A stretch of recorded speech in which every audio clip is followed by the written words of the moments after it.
1990 Buffalo Bills. Now, this is a team by far was the best Buffalo Bills team ever. You know what I'm saying? When you look at how they played during that season and how they performed during that season in terms of it was 13-3. The offense was at the peak of their powers.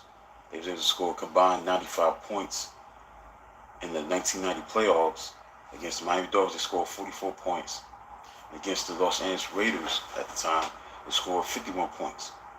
And they won their games in double digits. But they beat the Buffalo Bills by 10 points, 44-34. And they beat the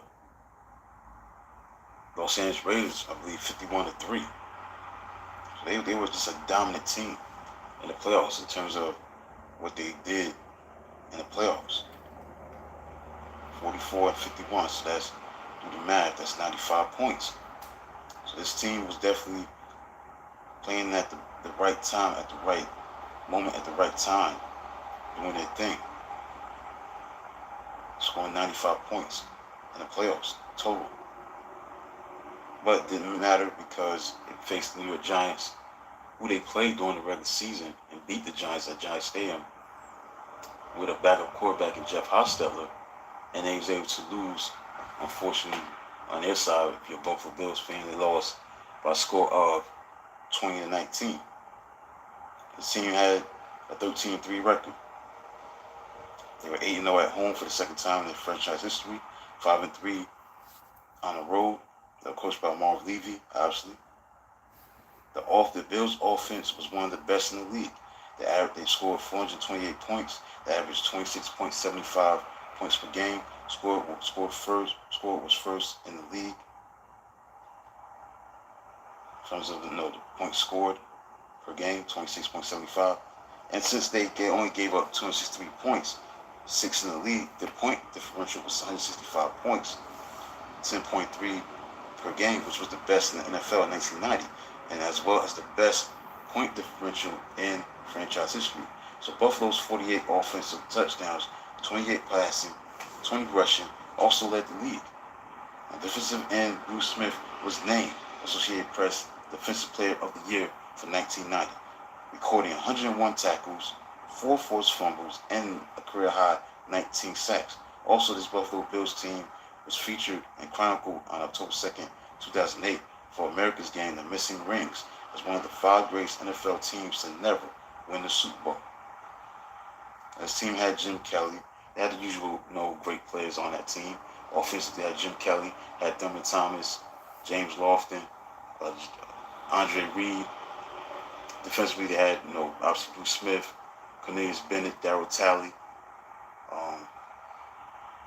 guys like that on the defensive side. Here's some of the highlights that stood out. Thurman Thomas on September 24th, 1990 on Monday night. Thurman Thomas rushed for 214 yards against the New York Jets. It was the second highest total in the history of the Monday Night Football. Bruce Smith had 8 tackles, 2 sacks, and 4 hurries against the Bills. Their victory over Philadelphia. Bruce Smith had 4 sacks, 9 tackles, 2 pressures against the Indianapolis Colts. So these are some of the highlights, the games that stood out, performances that stood out during that season.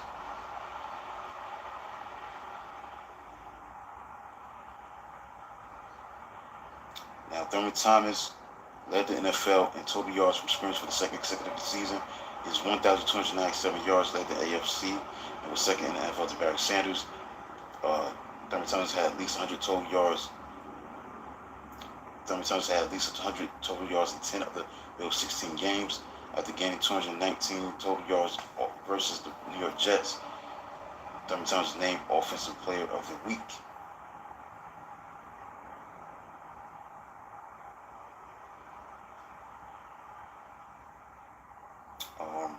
Jim Kelly was the NFL passing leader with 101.2 passer rating. Jim Kelly was most valuable player in Pro Bowl. Obviously, Bruce Smith was Defensive Player of the Year in 1990. He was the UPI AFL AFC Player of the Year defensively.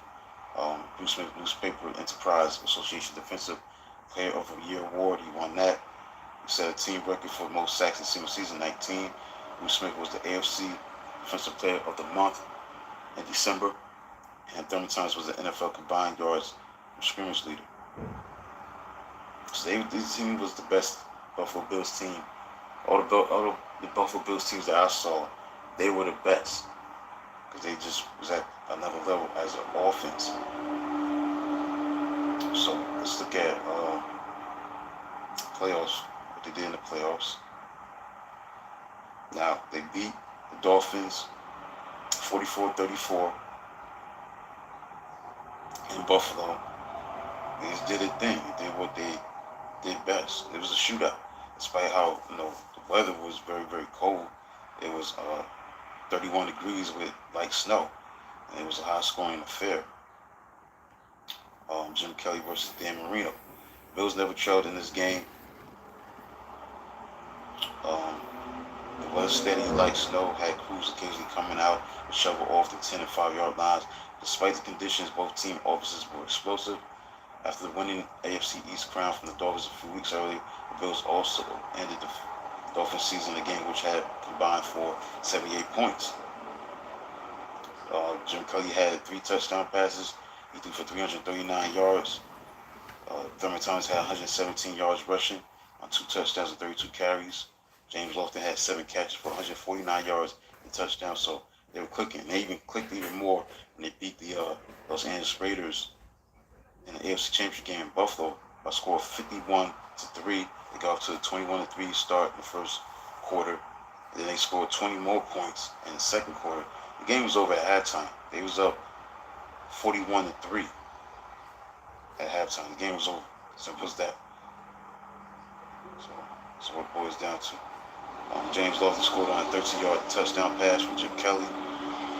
Thurman Thomas scored on a 12-yard run. Dell Tight intercepted the pass for a 27-yard interception return for a touchdown. That was in the first quarter. Second quarter, Kenneth Davis did his thing. He scored 2 touchdowns, one on a 1-yard run and another on a 3-yard run. And then James Lofton had an 8-yard pass catch from Jim Kelly. And then in the fourth quarter, Kenneth Davis scored on a 1-yard run, and Buffalo, Scott Norwood hit a kick a field goal to make it a 39-yard field goal, and they won 51-3. So Jim Kelly was 17 out of 23, 300 yards, 2 touchdowns, and an interception. Now, Thurman Thomas was doing his thing in the playoffs because he had 25 carries for 138 yards and a touchdown. Lofton had another big game. He had 113 yards, receiving 2 touchdowns and 5 catches, and did his thing. And when they scored the 41 points in the first half, that was an NFL playoff record at that time. I don't know if that still stands as a record, but they were just explosive, man. That's why I want to talk about this team, because this Buffalo Bills team was a great team. They did their thing. I mean, they was definitely a team that should have won the whole thing. It didn't happen. So now let's go to Super Bowl 25 to talk about what went wrong as a loss to the Giants 2019. Now the thing, I remember this Super Bowl very well because the Giants won this Super Bowl because of their offense. Their offense is the reason why they won the Super Bowl. Because they had the ball for 40 minutes and 30 seconds.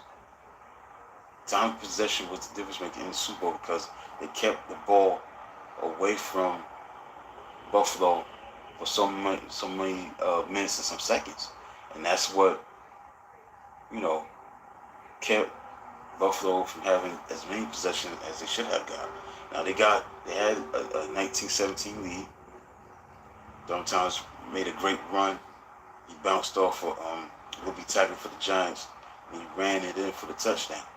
Actually, also, this is the 30th anniversary, 2020 marks the 30th anniversary of the Super Bowl that was played during that season.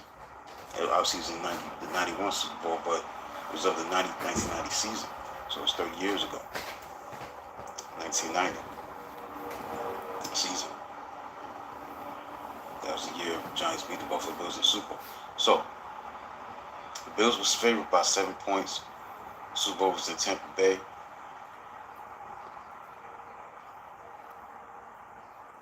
The Hall of Famers that was in this game was Ralph Wilson, Bill Polian, Marv Levy, Jim Kelly, James Lofton, Andre Reed, Bruce Smith, Thurman Thomas for the Giants, Wellington Mara, George Young, Bill Parcells, and Lawrence Taylor.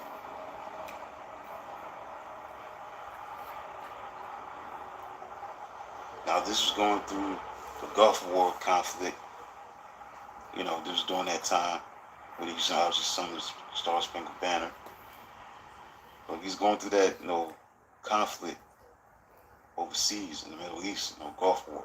So, Buffalo Bills had a no-huddle explosive offense, 13-3, leading the league in totals points scored with 428 points.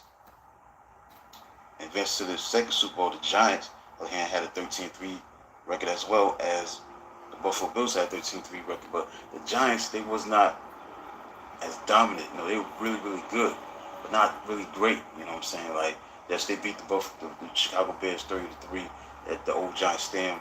Then they went over to the Candlestick and defeated the 3P that San Francisco 49ers was trying to get, because they had won the last two Super Bowls in 88 and 89. And they beat the San Francisco 49ers 15-13 on a Matt Barr field goal. He kicked like 5 field goals in that game. So, you know what I'm saying? That was the difference maker in that game. But the Giants had a ball control offense, and that's why they won the Super Bowl, because they had the ball for 40 minutes and 30 seconds.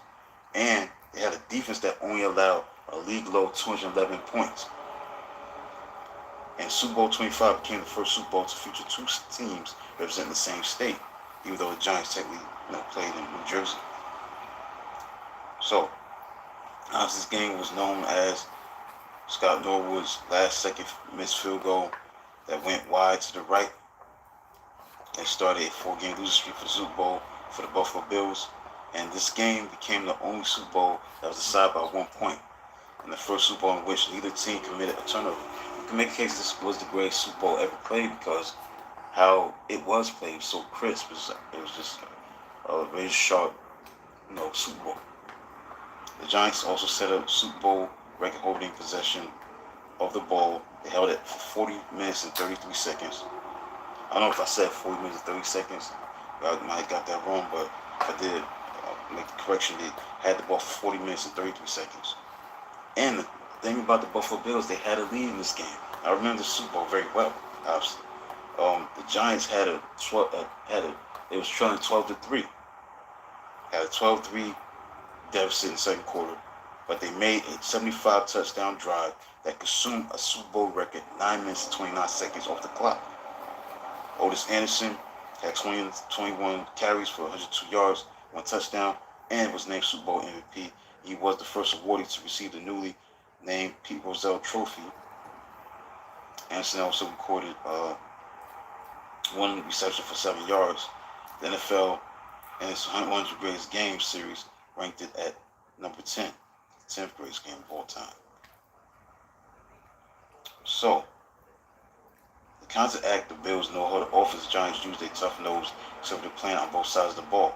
On offense, the plan was to use a power running game, utilizing Otis Anderson and aided by quarterback rollouts, bootlegs, and play-action fakes.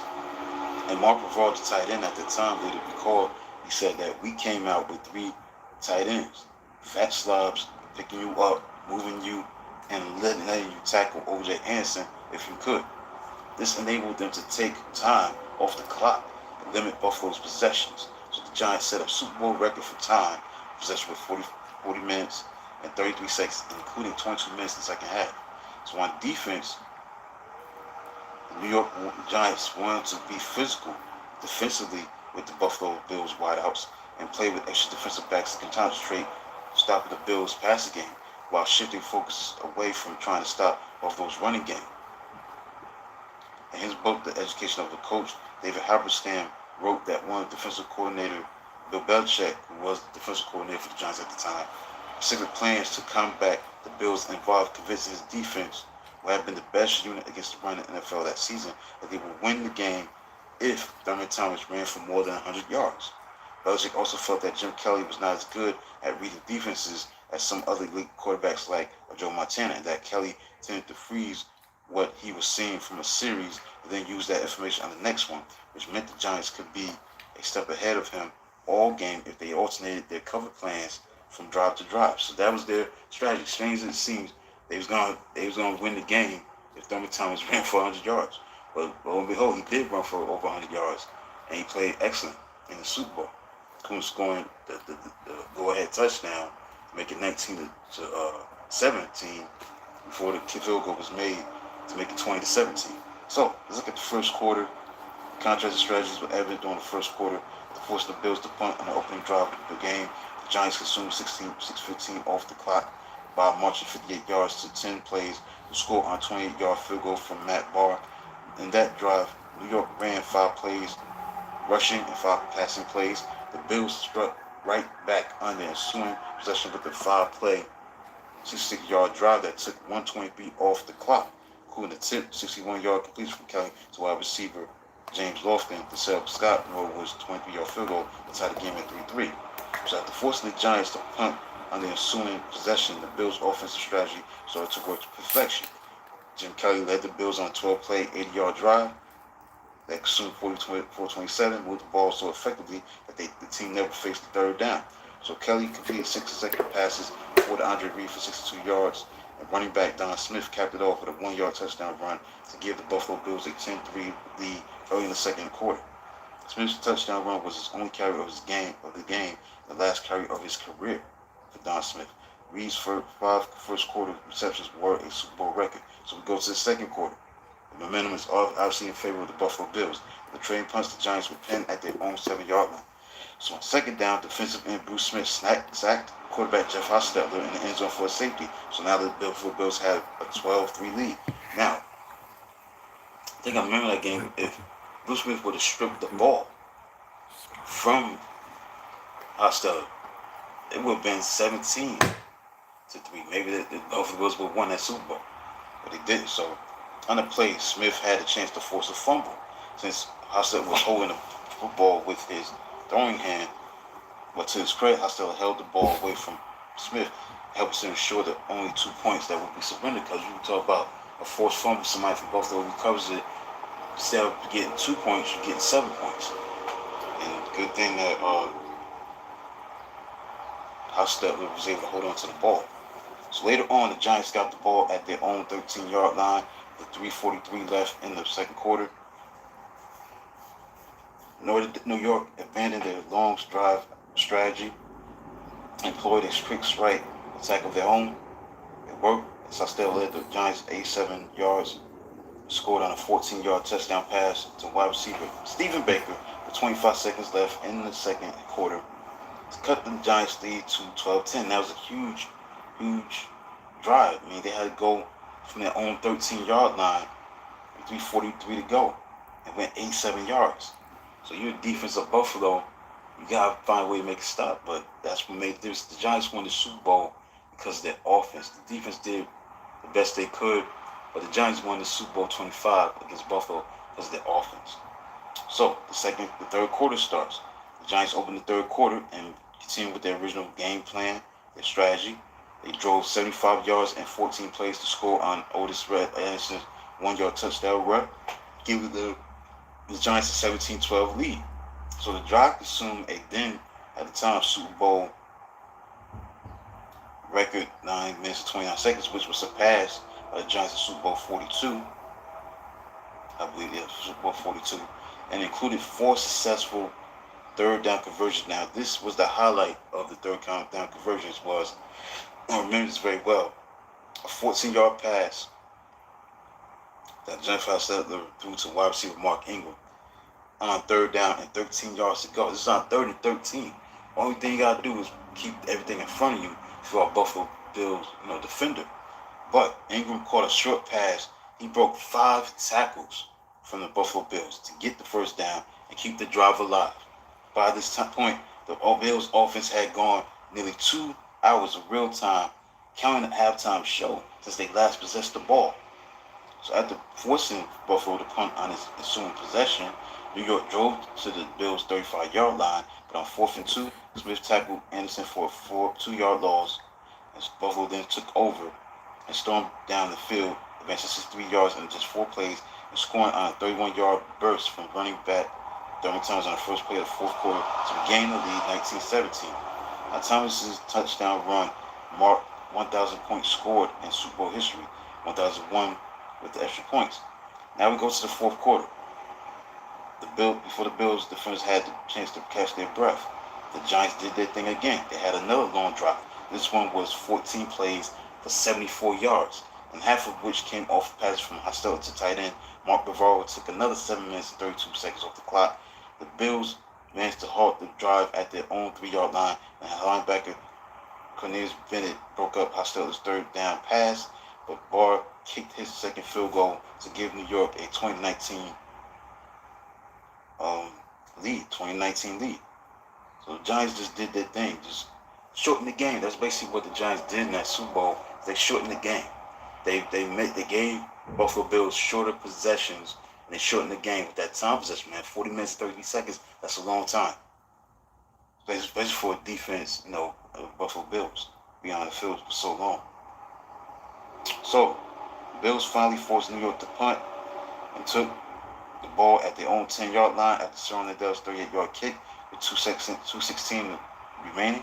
So in the final possession of the Bills, Kelly led the team down the field with a mix of scrambles, short passes, and set Thomas runs, of which the last for a healthy, very critical 7 yards, managing to get the Bills to the Giants' 29-yard line within field goal range with 8 seconds to go. Now this is as tough as it gets for a kicker, any kicker, to kick a field goal, to give your team a walk-off, game-winning field goal on grass, 47 yards. Scott Norwood was up there to do it. 47 yards. The kick sailed wide right, less than a yard outside the goalpost upright. And to this day, this is the only potential Super Bowl winning field goal attempt which the kicker's team would lose if the kick was missed.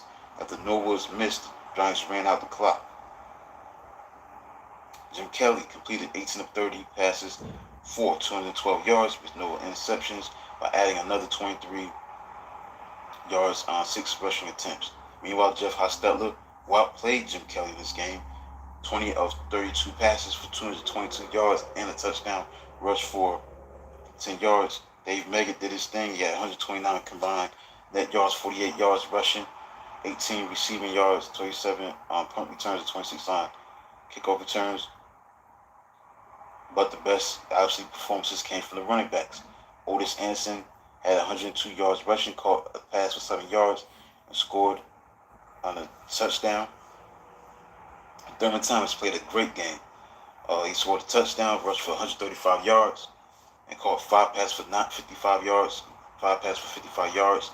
He had 190 total yards from scrimmage, and Thomas's 135 yards on the most yards rushing for a member of a losing team. And this also was the only second Super Bowl to have 2 running backs run for 100 yards. The only second Super Bowl that we had 2 running backs running for 100 yards. So the aftermath of the Super Bowl was that the defensive game plan for the Giants by Bill Belichick at the time has been included in the Pro Football Hall of Fame. And this Giants win made Belichick get a job as a head coach for the Cleveland Browns. Before he became a great coach at the Patriots, he had coached the Cleveland Browns, and Tom Coughlin was a wide receivers coach, coached the Boston College Eagles. So this was a great Super Bowl, and it was the first Super Bowl in which neither team committed a turnover. The only other Super Bowl to date without a turnover was Super Bowl 34, when the St. Louis Rams, great show on turf, beat the Tennessee Titans 23-16.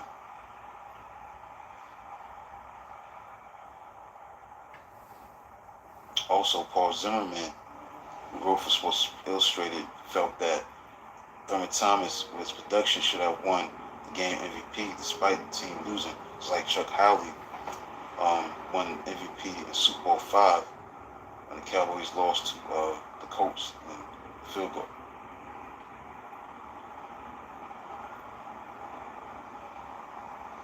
So that's all that needs to be said about this game. This was by far the best team Buffalo Bills had to win it all. That this is their best team by far. You're a Buffalo Bills fan. This was your best Buffalo Bills team because they were better than the 91 Buffalo Bills, 92 Buffalo Bills, 93 Buffalo Bills. This team was a big time team. Now, let me see. The 91 Buffalo Bills, what was their record? Quite sure they had the home field advantage. I think they beat the Denver Broncos in the championship game. Buffalo was 13-3. I don't know. I think Buffalo had the best team that they had was the 90 team because, okay, yes, they were 13-3 the following year and went back to the Super Bowl. But when you look at it, they faced a great team in the Washington Redskins. A Redskins team that probably was one of the more underrated great teams of all time. That was a great team. They were a great team. Great team. And I don't think the Buffalo Bills was going to beat them. I was surprised by what happened, about the end result. Yes, they had the best record in the AFC. They handled their business against Kansas City, and then they beat Denver Broncos 10-7, dominated by the defense. But to me, and plus, and rightfully so, the Redskins were 7-point favorites. The Redskins, that was a great team. A great team. This team in 1990, Buffalo Bills was definitely a great team that should have won the championship in 1990. They were better than the 91 team. Yeah, if I do the research, the 91 team, yes, the Buffalo Bills went 13-3 like they did in 1990, but the problem is that they were the underdogs to the Redskins, rightfully so, because that Redskins team was a dominant team. They were great at what they did. They were 14-2. So that's common sense for them to be the favorites. They were 14-2. Double check the record that the Redskins had. The Redskins had a 14-2 record.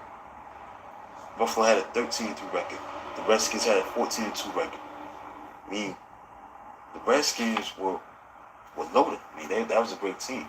So I got to really look at this Buffalo Bills team. I remember that team, obviously, 1990. So that Buffalo Bills team was the best team that could have won it all. That was team definitely should have won it that year. They were better than the Giants. The Giants were a good team, but it wasn't, as good as the Buffalo Bills. And the Buffalo Bills was explosive. They did their thing from an offensive standpoint. I mean, they should have won it that year. They should have won it that year. I mean, that's common sense. They should have won it that year. I mean, I think they should have won that championship that season. So that concludes this look at this Giants. The Buffalo Bills, 1990 Buffalo Bills team. This is part 58 of professional sports teams that didn't win the championship. Part 58, the 1990 Buffalo Bills, a team that definitely should have won it all that year. Please subscribe, like, comment, do whatever you can to support the channel. This is Rashad Mitchell, coming to live from my YouTube channel. Until then, talk to you tomorrow.